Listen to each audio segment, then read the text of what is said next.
know from the people saying that there are submerged structures below. This is one place, maybe in isolation. But if 3 or 4 structures along the coastline, if they give us some good unified... And if you can plot the relationship of the structures to each other. We should put all the data together. And well, it seems to me an area that deserves more research. Mysterious. Mysterious, exactly. A couple of months after I dived at Pumpahar, a news story, not picked up elsewhere, appeared in the Indian press announcing the discovery of 2 lost cities 120 feet under the sea off northwest India. Precisely where Glenn Milne's maps had shown a huge loss of land at the end of the Ice Age. I felt as though I was being shown the Holy Grail. Nothing could stop me from going there.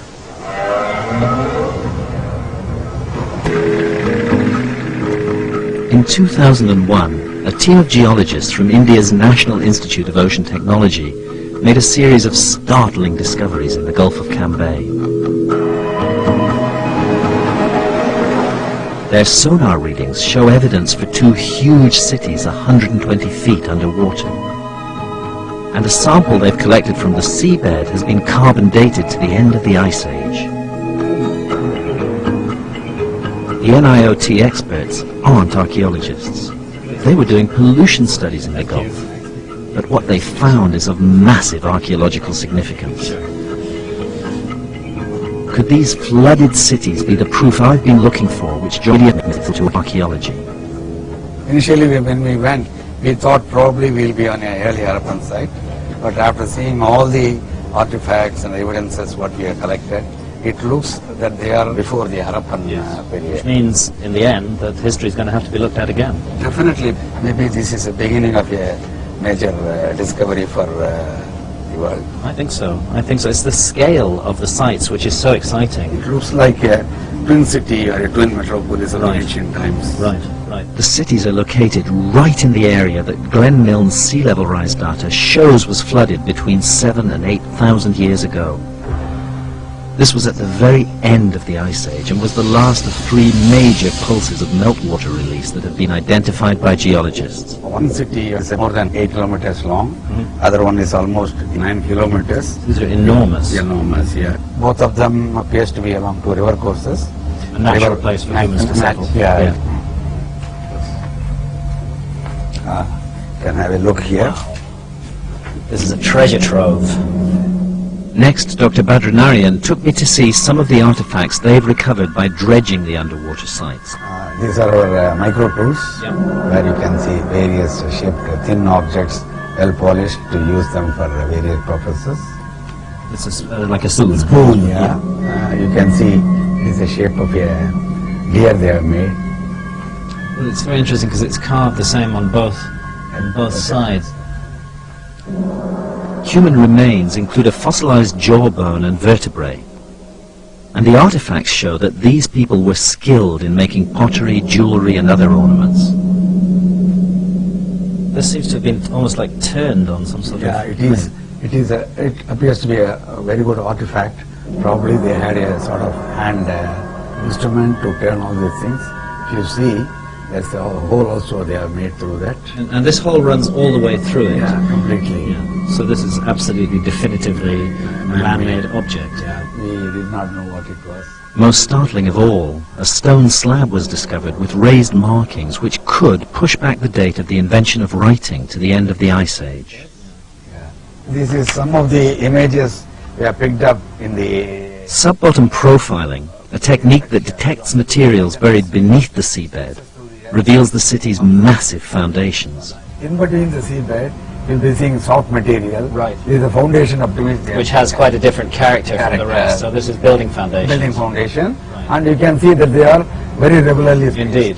Which are walls. Really. Yeah, walls.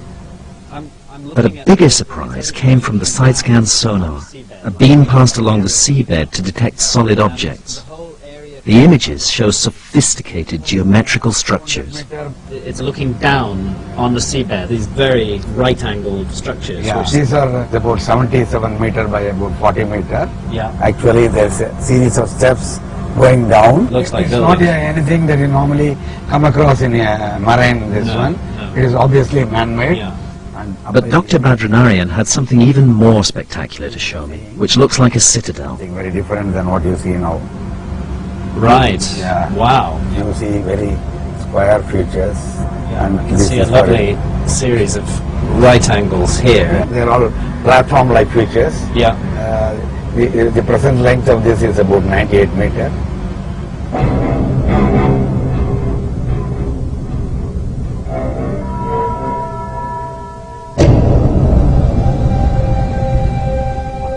We've created a computer simulation of the citadel. It gives some idea of the ambition and extent of the great buildings for so long lost beneath the waves. How long might this society have existed before it was flooded? All I want to do is go diving right away. But it's December 2001, there's political tension in the neighborhood, and Indian naval intelligence has politely but firmly declined my request to dive. Even the NIOT scientists themselves haven't dived yet, and until they do, or someone does, a question mark must hang over the claims that are being made. But the case is getting stronger all the time.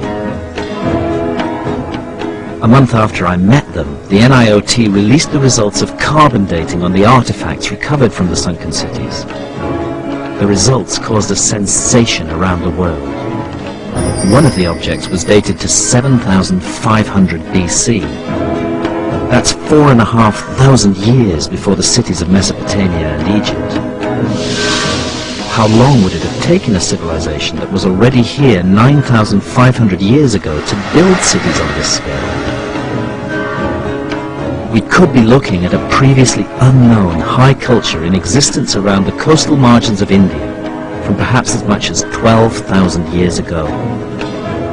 And that's precisely the period when the U-shaped structure at the bottom of the Bay of Bengal was last on dry land.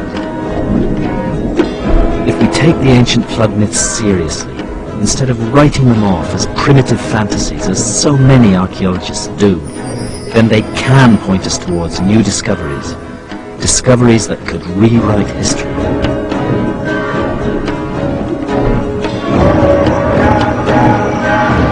I'm going to head east to put to the test one more set of myths, and a mysterious people who we already know were doing extraordinary things at the end of the Ice Age. More next week, same time. To get Graham Hancock's book, Underworld, price £20, call 08701234344 or go to channel4.com history, where Graham will also be taking part in a live web chat. Give him just a few minutes. Now, a blast of film action-adventure is up next. Robert Rodriguez gives his El Mariachi the Hollywood treatment, and it stands up as one brilliant remake. Antonio Banderas, Salma Hayek, and a typically informed Steve Buscemi. It's an absolute rush with Desperado.